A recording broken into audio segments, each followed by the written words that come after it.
Hello students, तो आज हम बात करेंगे टैक्सेशन सिस्टम इन इंडिया की कि इंडिया में किस प्रकार का टैक्स लगता है। टैक्स बहुत प्रकार के होते हैं, लेकिन अंदर जाने से पहले मैं आपको बता दूं कि किन 3 प्रकार का टैक्स किसी कंट्री में लगता है।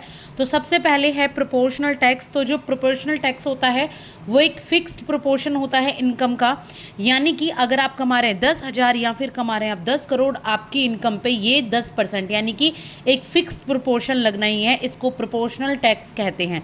देखिए, यहाँ आपकी इनकम 10,000 है तब भी 10% दे रहे हो, और 10 लाख है तब भी आप 10% दे रहे हो।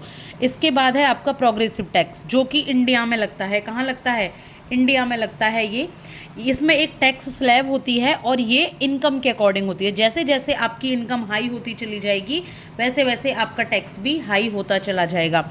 कोई पर्सन है यहाँ 10,000 कमा रहा है वो 5% देगा, कोई पर्सन 10 लाख कमा रहा है वो 10% देगा, कोई पर्सन 10 करोड़ कमा रहा है 30% देगा। ये अलग स्लैब होती है, मैंने सिर्फ यहाँ आपको समझाने के लिए एग्जाम्पल दिया हुआ है।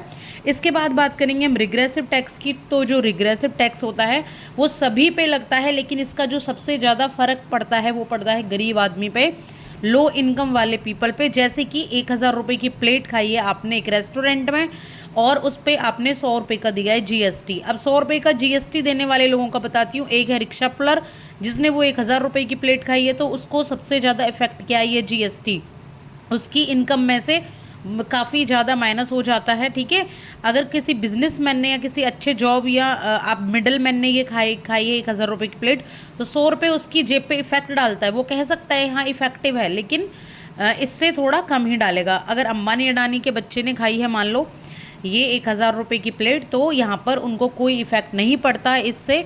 तो ये होता है आपका रिग्रेसिव टैक्स, जिससे किसी की इनकम पर कोई इफेक्ट नहीं पड़ता है। तो आई होप कि आपको ये टैक्स समझ आ गए होंगे। ऐसे ही क्लासेस पाने के लिए जुड़े रहिए। Thank you so much.